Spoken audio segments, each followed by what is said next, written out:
I'm here today to talk to you guys about landing a summer job or internship. Whether you're looking for a part-time job that pays you, or whether you're looking for an internship with experience, we're going to tackle it pretty much the same way, regardless. A little bit of introduction on who we are here. Boluo School is the name of our company, and we are a premier online tutoring and ed tech company that offers tutoring and college prep from experienced certified classroom teachers.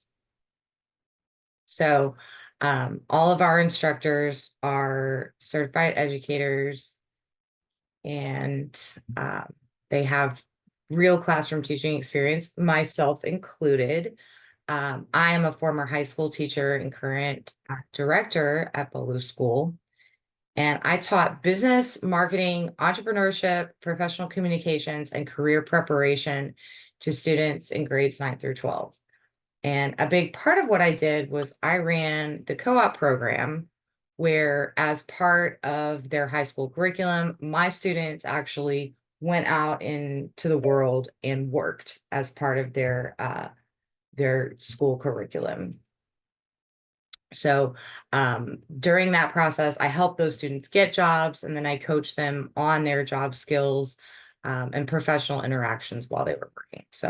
I've coached a ton of high school students on how to get jobs and how to exist in the professional world. Today, we're going to cover a number of different topics. We're going to cover preparing for a job search, networking, resume writing, interview skills, job and internship options, as well as a little bit about entrepreneurship.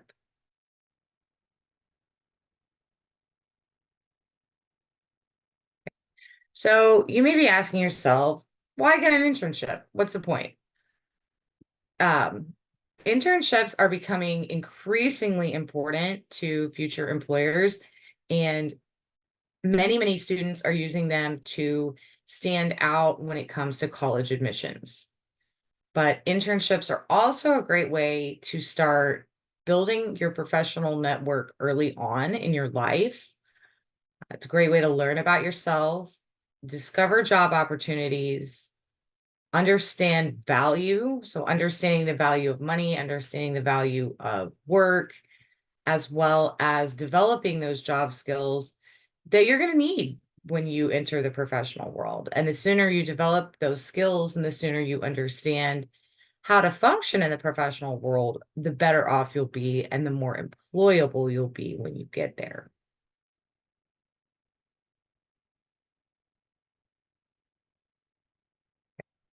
So the first thing you want to do, prepare for your job search. Okay? You don't want to just dive into it without thinking about things first. So the first thing you want to think about and figure out is your aptitudes. Aptitudes are things that you are good at. So what are you good at? What do you like? Knowing that about yourself will help you figure out what you're looking for in your career search, in your job search, in your internship search. Next, you're going to want to decide on your goals. What do you want to accomplish? What are you looking to get out of this summer job or internship? Are you looking to make money? Are you looking to get experience? Are you looking to enter a certain career field? You need to know what your goals are before you start attacking them. Research your options. Um, do you want to work in your immediate area? What's around you? If you live in a major metropolitan area, obviously there's going to be a lot more opportunities for you than if you live in a smaller town. But there might be online opportunities or online internships that you could pursue as well. So you're going to need to know what your options are and what you're looking for. And then brush up on any skills that you think you might need for those jobs that you're interested in.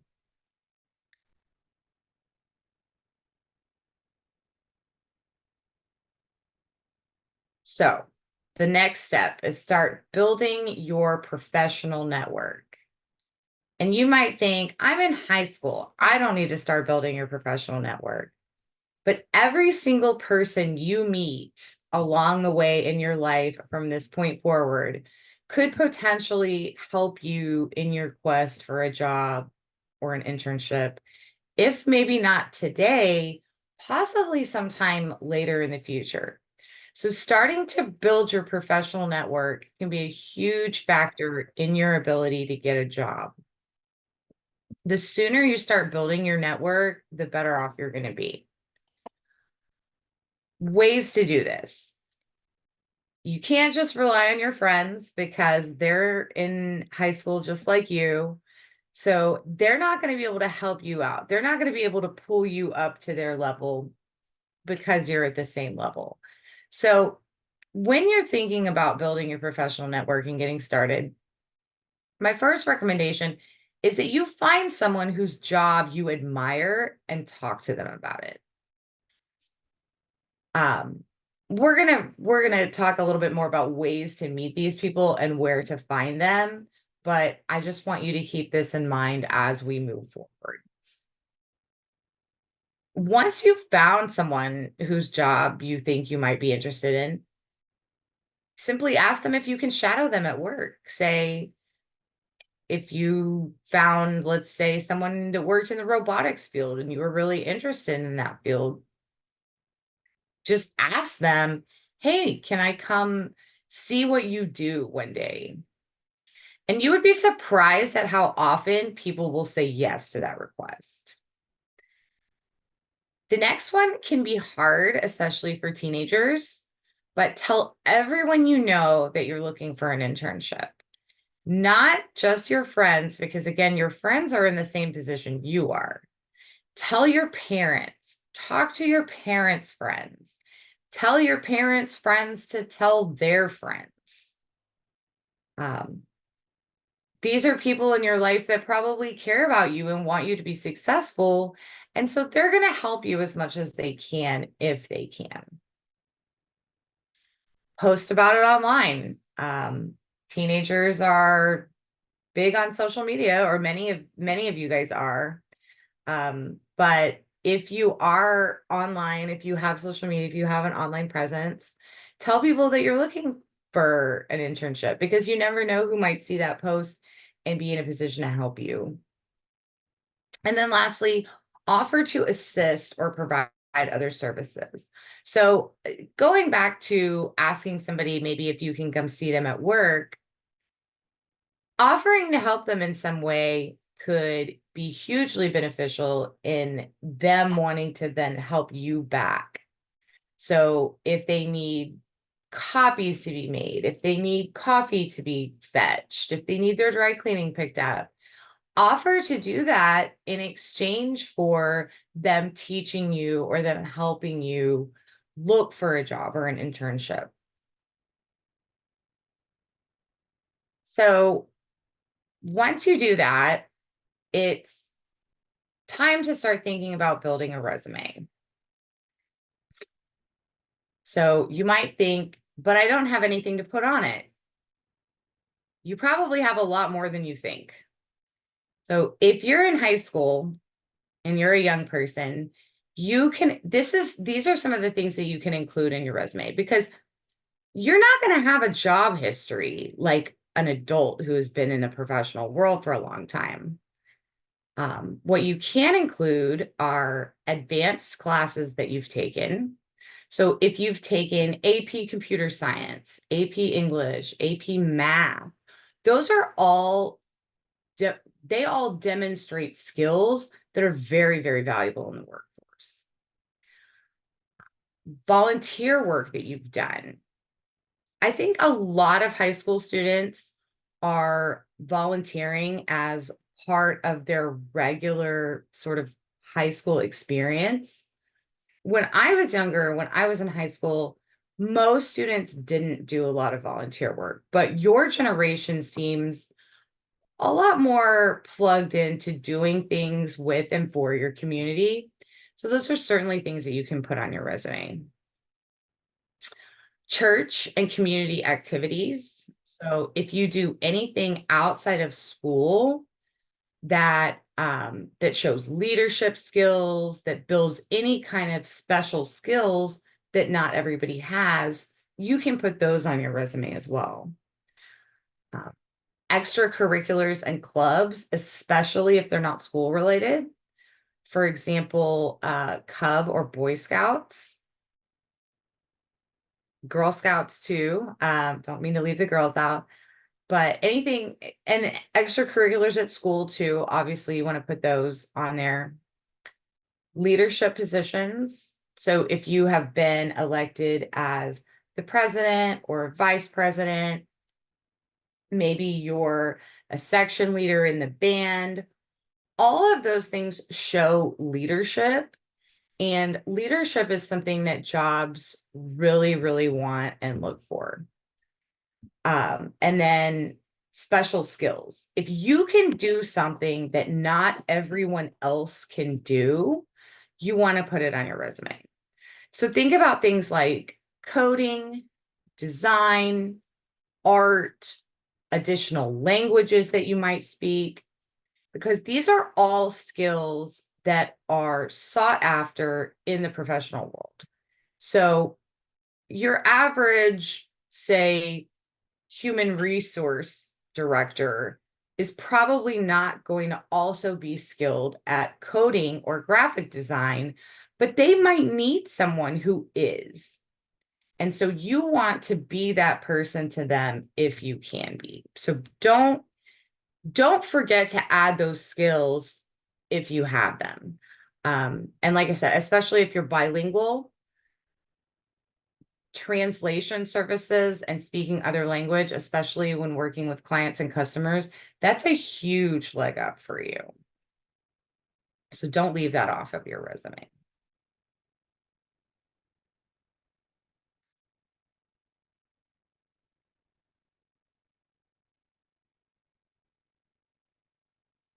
So here's an example resume that I created. You can see this imaginary person that I created is named Jennifer Anykid.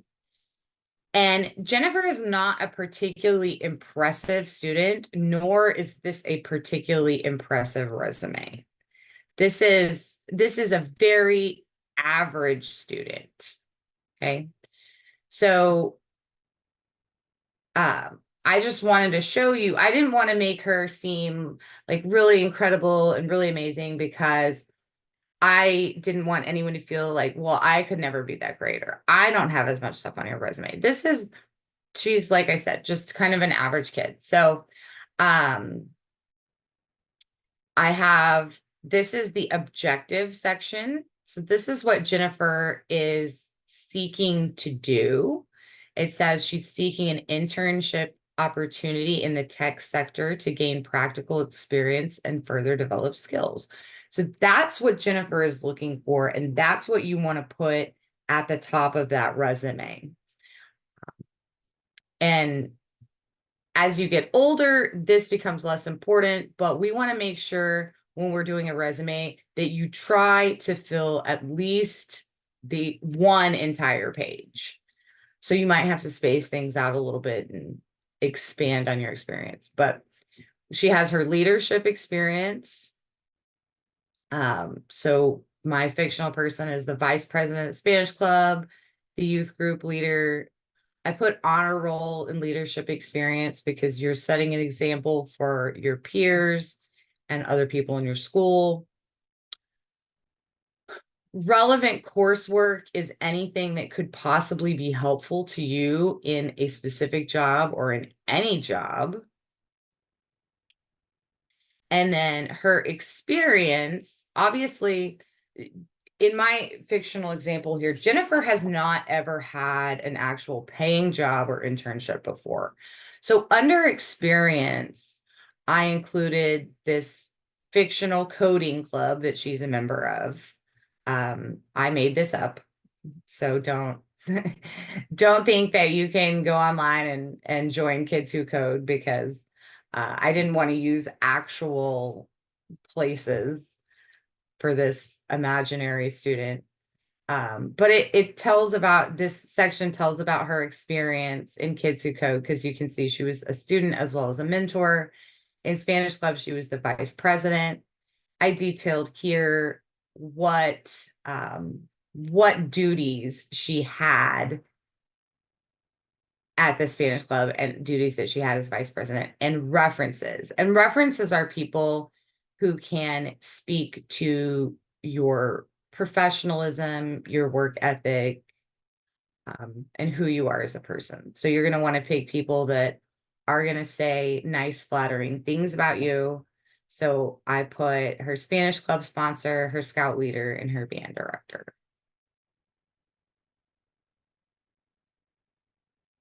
The next part is something that I know most adult job seekers absolutely hate. Most of us would rather walk through fire than write a cover letter. So if you, as a high schooler, take the time to write a cover letter the correct way, you will absolutely stand out against your peers. However, there's a reason that most adults hate doing this, and it's that it can be difficult and intimidating, but with the help of some smartly worded AI prompts, they can be quite simple. I am a fan of working smarter, not harder. And cover letters are where you talk about yourself in a positive way, so you can send that letter to somebody who might be able to help you get a job. So I actually put this prompt into ChatGPT, which is an AI writing program, as most of you probably know. And this is exactly what I wrote. I said, I'm in high school and I don't have a lot of job experience. I want you to write me a cover letter for a job as an assistant at a startup that helps individuals and small companies build their own apps. Here's my resume. At this point, you would not actually type bracket, copy and paste your resume bracket. You would actually copy and paste the resume that we just built. And be sure, this is the last part of the prompt. Be sure to highlight the fact that I have experience in coding and have taken computer science classes. So instead of having to write a whole cover letter from scratch, which again, like I said, intimidating, nobody enjoys writing cover letters. We're just going to ask AI to do it for us.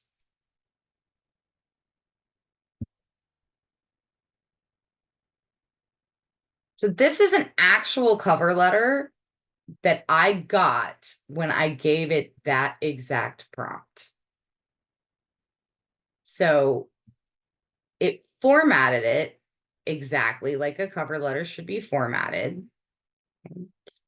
But it's giving me a lot of stuff here that's in brackets. You can see I highlighted that in yellow. You are going to have to proofread any AI generated content. And that's true of cover letters. That's true of any time you ask AI to do anything and write for you, you always, always, always want to proofread it. So what's in yellow, since remember, we didn't tell the prompt, we didn't say in the prompt what the name of the company was. We just said a startup. So the ChatGPT program has formatted this only with the information it knows. And everything in brackets you will need to fill in. But it pretty much, it wrote a pretty darn good cover letter. So this first paragraph is about what you're looking for. The second paragraph here is about your academic background. And then the skills that you would bring to the job, how you could help them in their business. Because that's what you always want to remember when you're looking for a job, when you're looking for an internship, when you're writing your cover letter. You want to focus on how you can help them. What do your skills bring to the table? Okay. So once you've done that, you've told everybody you know that you need a job, you've written a resume, you've written a cover letter. And one thing that I want to mention about the cover letters is you need to customize them to every single job that you are applying for. So don't just write one cover letter and call it a day. You're going to have your one cover letter that's kind of your main one with all of your important information, but you want to really tailor that and make each cover letter that you send out unique to the job that you're applying for. So now that we're looking for a job, now that we're diving into our search, I want to say this. Relying on finding a job that's posted and available is probably not going to work for a part-time job or a high school internship. Okay? Most companies don't start thinking about getting interns until those interns are at the college level. So that does not mean that that you're not going to be able to find one. It just means it's going to be a little bit different. You're going to have to probably do a little bit more work to find those opportunities. So you have to take the initiative. My absolute biggest recommendation, the thing that you can do first, and it's very easy, get on LinkedIn. If you're not familiar with LinkedIn, it is a professional, it's basically Facebook for professionals. Okay. And everybody on LinkedIn is pretty much there to network with other professionals, show off their job skills, get jobs, look for jobs, post jobs, get clients, generate business. They're not just, hanging out on there and putting videos of themselves dancing and, putting videos of their cats on there. It's all strictly professional. So if you, as a high schooler, are getting on there and starting to build connections, you are really going to stand out because not a lot of high schoolers take that step. And when we're talking about a very limited number of high school internships that are available, anything you can do to stand out from your peers and look better and more professional is going to give you a huge advantage. If there are businesses in your area that you'd like to work for, go to them. Put on a nice outfit, slacks, and a dress shirt, get a physical copy of your resume, and go to that business. Okay. Meet the other people that work there if you can.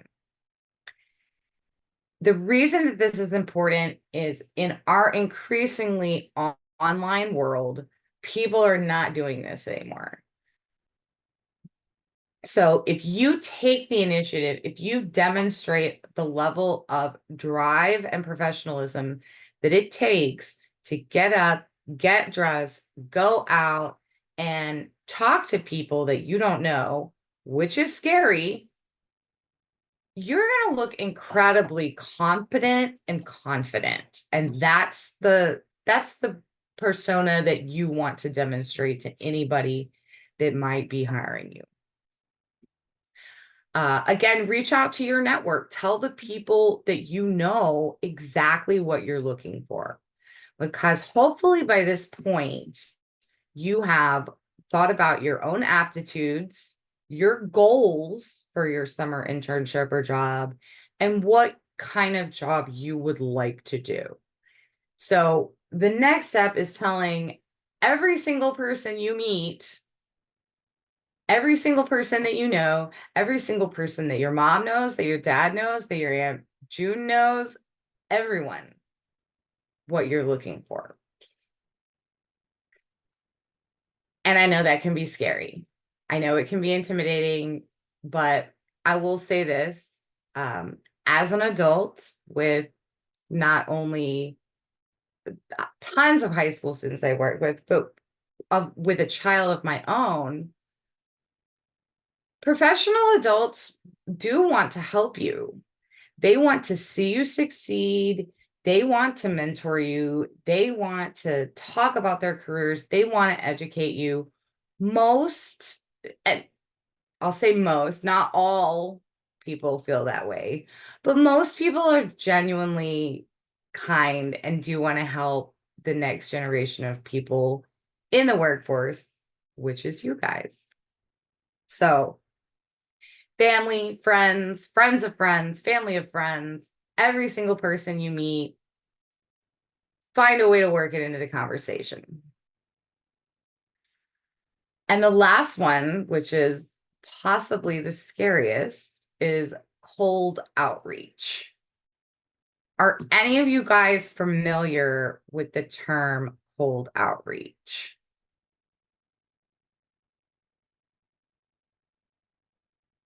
You could raise a hand or just say yes.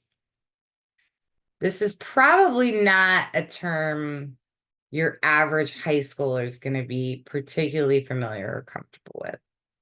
But cold outreach means that you are contacting people that you have not met yet. So that's very scary. Just calling up a complete stranger or emailing a complete stranger and saying, "Hi, my name is Sophie. I am looking for an internship in the tech sector. I am a very highly motivated high school student with experience in coding. Can you direct me to the right place?" That's scary. And once again, I will reiterate that if you are willing to do things that set you apart, that other kids are not doing, that's going to set you apart in such a way that you will be impressive to people that you talk to.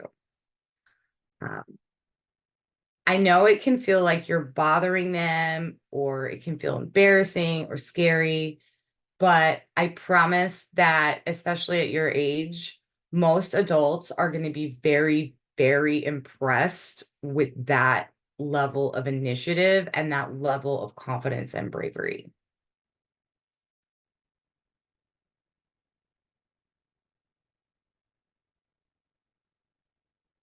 Okay. Oop, I went back one instead of forward one.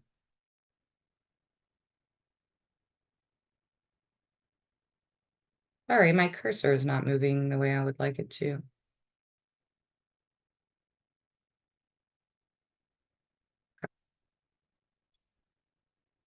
So when we're talking about cold outreach, like I said, it's scary, but again, we have an opportunity to work smarter, not harder. So this is where we can again turn to AI to make this an easier process.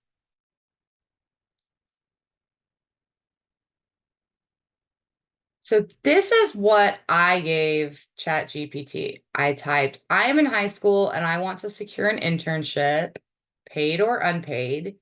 Now, if you have a preference, if you need to make money this summer, then you are going to want to specify that you want a paid internship. Those are going to be a little bit harder to come by, but certainly not impossible. In the tech sector, I want to send some cold outreach messages to people. Can you tell me where I should start and write me a sample message that I could tailor?" So this is a two-pronged question. I asked it, "What should I do?" You can ask it what you can do, and you can also be more specific if you have a certain goal in mind, okay, because I want an internship in the tech sector is very, very, very general.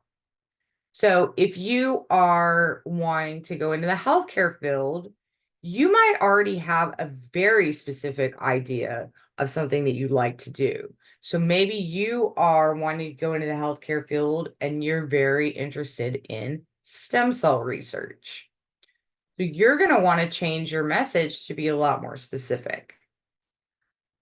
And this is pretty much what we have been talking about. So this is not any new or earth-shattering information, but depending on your goals, the message is going to look a lot different. Okay. Because if I'm applying for a paid position at the local lifeguard company, I'm going to write a very different message than if I'm looking for an unpaid internship at a tech startup. So you're going to have to consider your message before you start reaching out to people. So, and this is just an example. So research, we've already talked about that. Research companies, identifying contacts.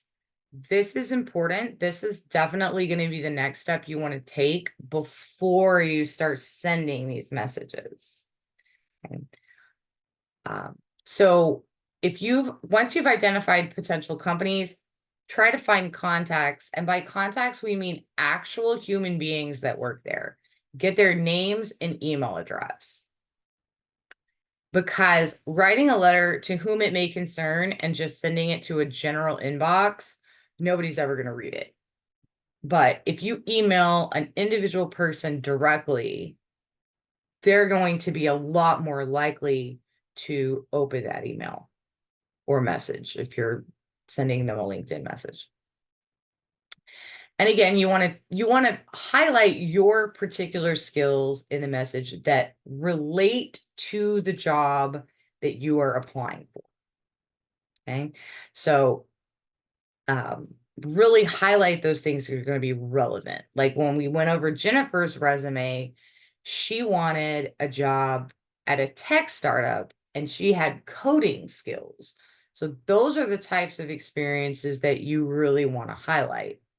If you're looking for a job in the medical field and you have biology and chemistry AP classes under your belt, you're definitely going to want to put a lot of emphasis on those in any communication that you have in your cover letter and in your cold outreach.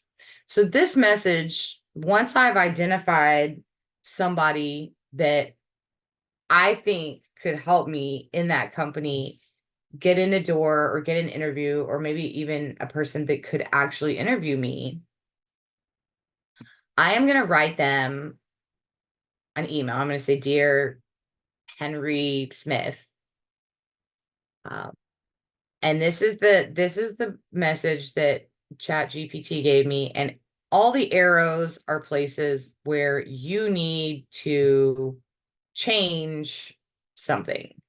Okay. So again, look, it's very general, like in this paragraph, it says, "I'm particularly drawn to mention a specific project, or aspect of the company's work that resonates with you. And I believe my skills in mention relevant skills would complement your team's efforts in this area." So put in your own specific skills and projects that you're interested in that company and send it off. And you're going to want to send your resume along with this. So if you're emailing somebody, this would be the body of the email, and then you would attach your resume. In 2024, the vast majority of cold outreach is going to be via email.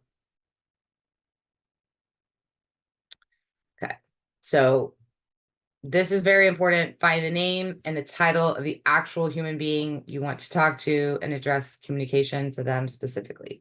So once you've identified the company, a quick Google search should tell you who a lot of the people that work for that company are. So If you had, let's say, a biomedical firm that you were targeting, you could Google the name of the firm and then say plus scientist or plus research lab coordinator or any of those terms. You can be creative and tailor it to your own need, but try very hard to find those specific people. Because if you're reaching out, if you're sending a general email to a lot of people, it's very easy to ignore. But if you're sending a very targeted, very specific email to an individual, asking them for help, they're probably going to want to help you.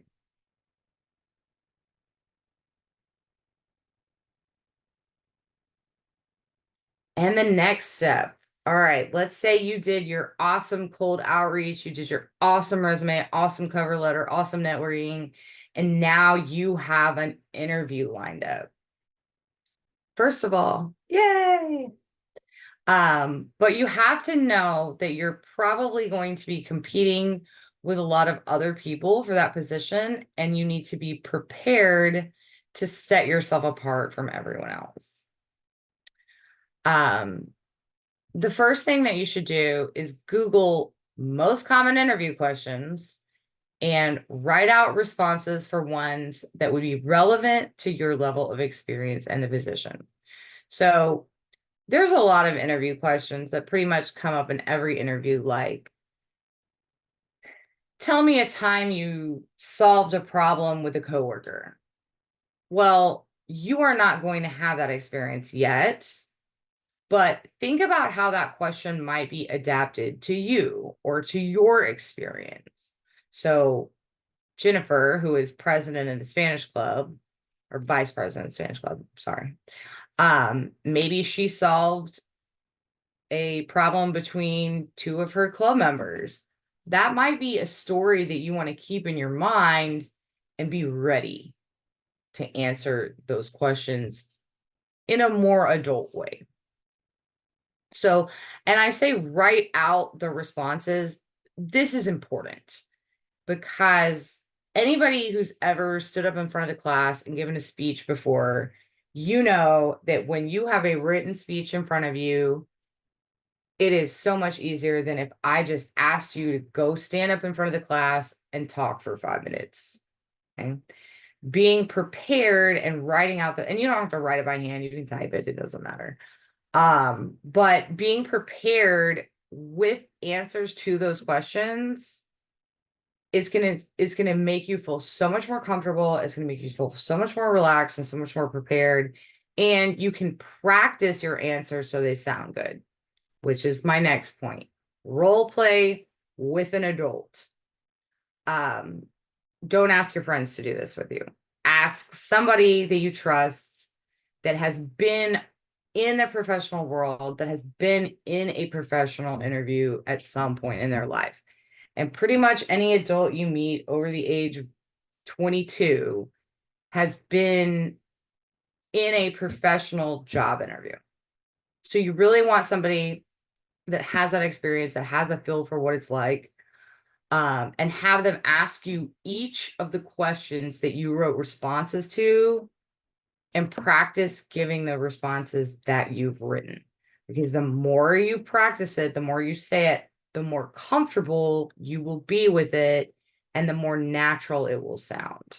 Okay. You do not want to sound like you're reading off of a piece of paper when you're in an interview. Questions?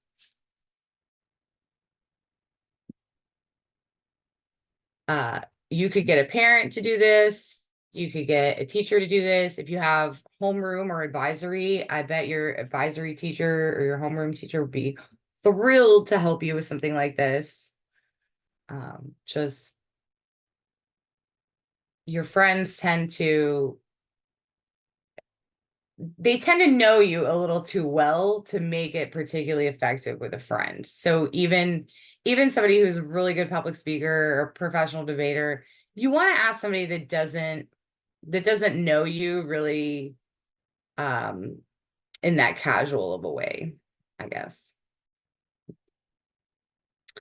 So the next step is following up. and this is a critical step that many, many, many people miss. So once this is assuming that you've had an interview and you're done and you're like, whew, that was stressful. It's over. Now I'm just going to wait. That's not a good plan. You don't want to just wait. You want to follow up 1 to 2 days after your interview and send a note. In most cases, in the year 2024, this is going to be email to the person who interviewed you. So, dear Henry so-and-so, thank you so much for taking the time to interview me. I am very interested in this position. I feel like my skills and my experience would be a great asset to your organization, and I'm very passionate about what you do. This could very well be your last chance to influence any decision about whether or not to hire you. So you want to make your first and last impressions as good and solid and memorable as you can. So when you're reaching out to say thank you, number one, the big thing is you're reminding them that you're there.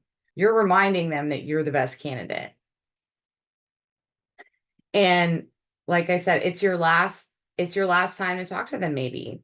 So if you forgot something, if you forgot to mention a skill in the interview, you could casually and sort of comfortably fit it in here to your thank you note. Compliments are a really good thing. Everybody likes getting compliments. So you could say, thank you for your time. I had a wonderful time talking to you. I loved hearing your stories about the company. Anything to give that person a warm, fuzzy feeling that they will then associate with you. Excuse me. Okay. And then we wait. This can be very hard. It can be very tempting to send additional emails and say, hey, did I get the job? Hey, have you made a decision? But at this point, you can rest assured knowing that you've pretty much done all you can do at this point. So, and I know waiting sucks. There's nothing we can do about it.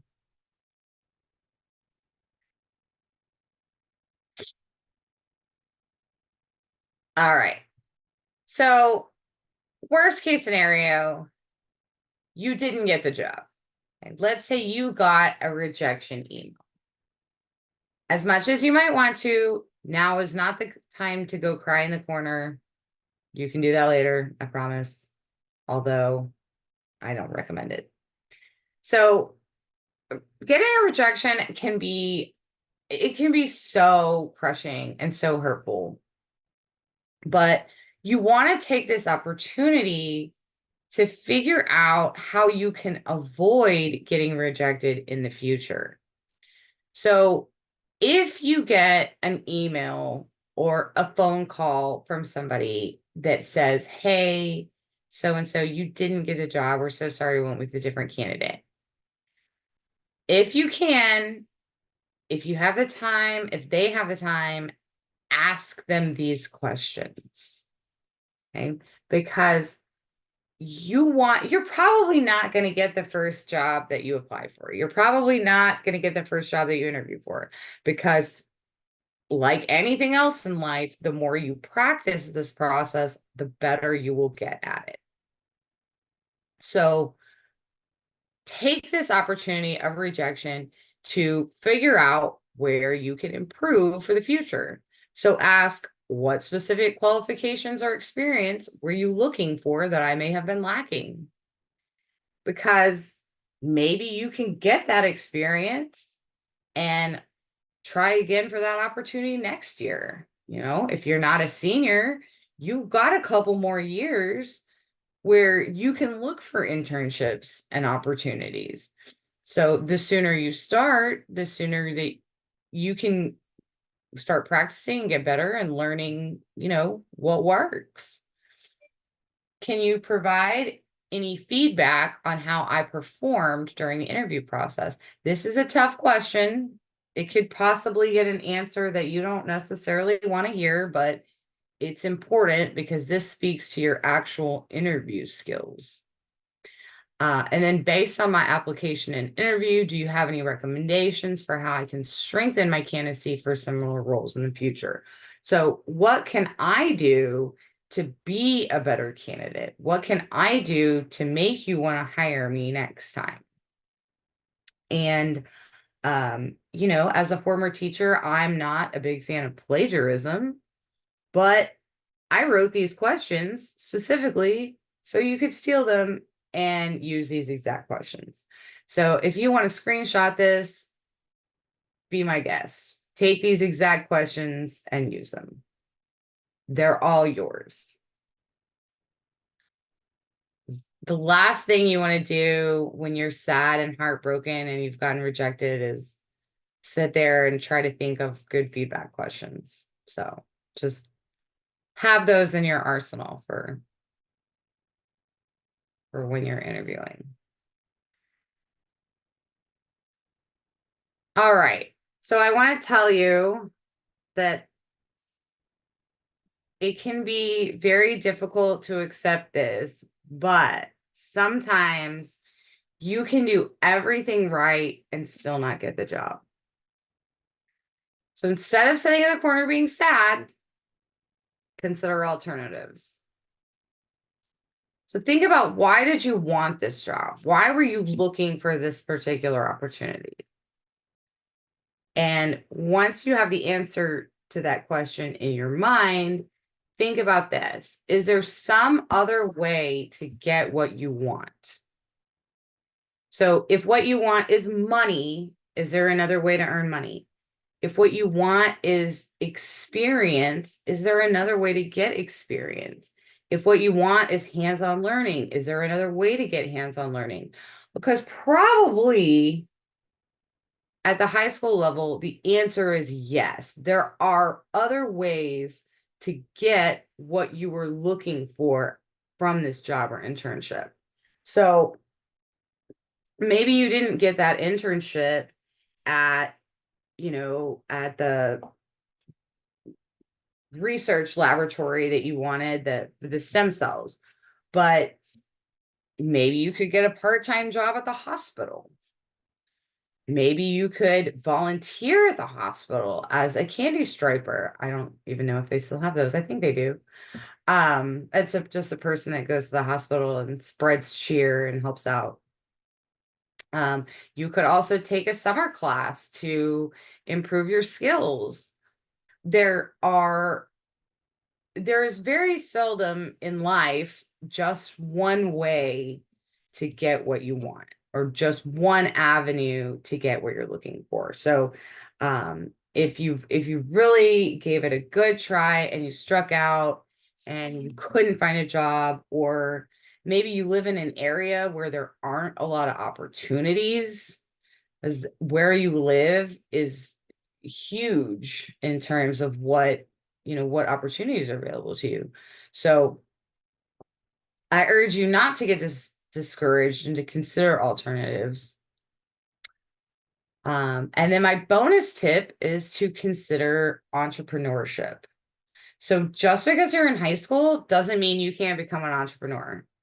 Okay. We've all seen those kids on Shark Tank that come in and present a great idea, or present a great product or business idea. There's no reason that you couldn't be an entrepreneur yourself right now.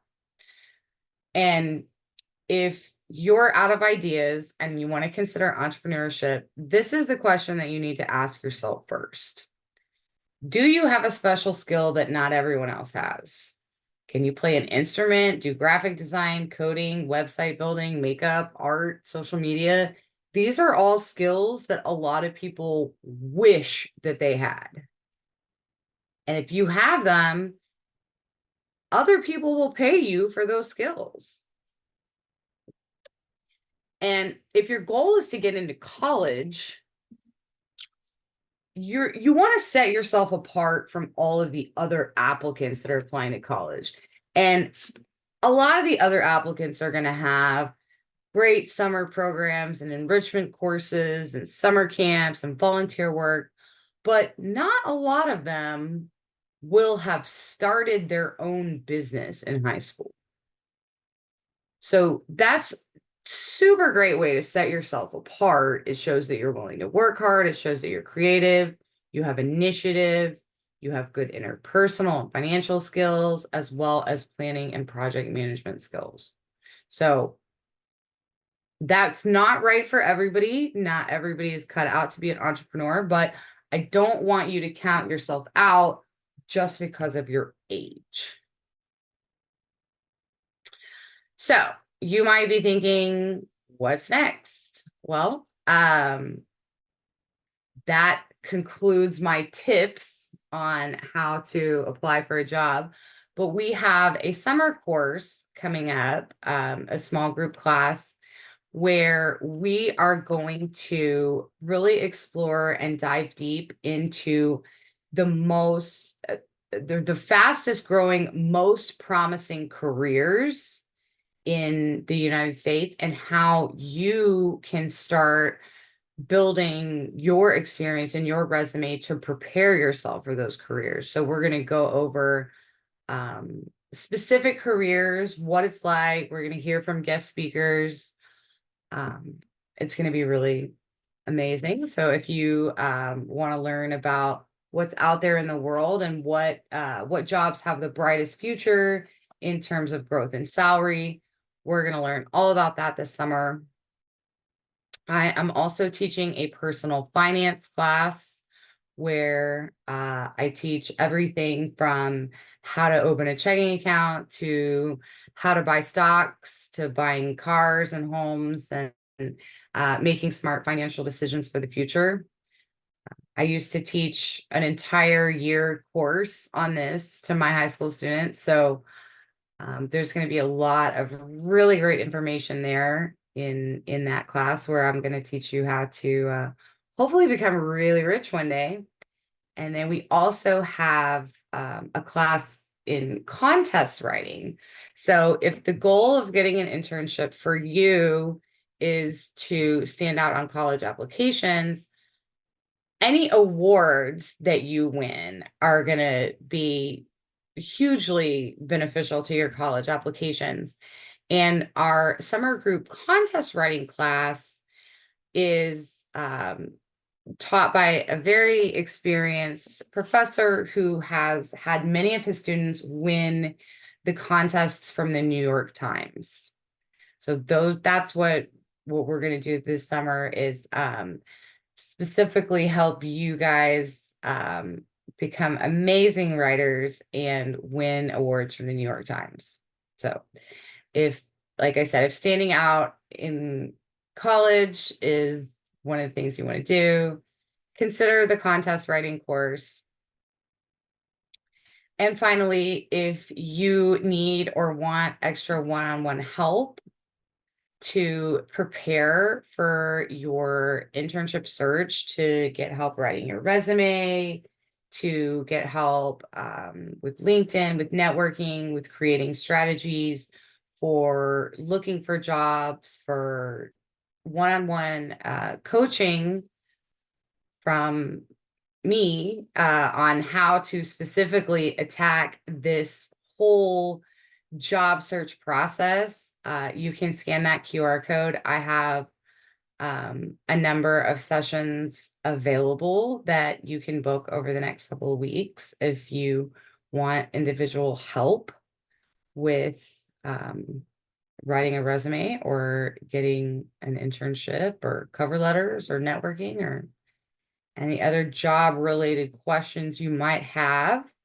And then here's our website.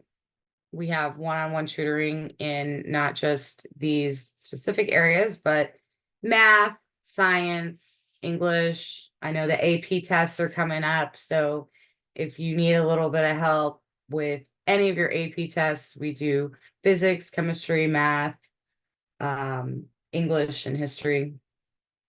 And we have a number of exciting group sessions this summer for small group enrichment class. And finally, I am going to stick around so you guys can ask any questions that you might have.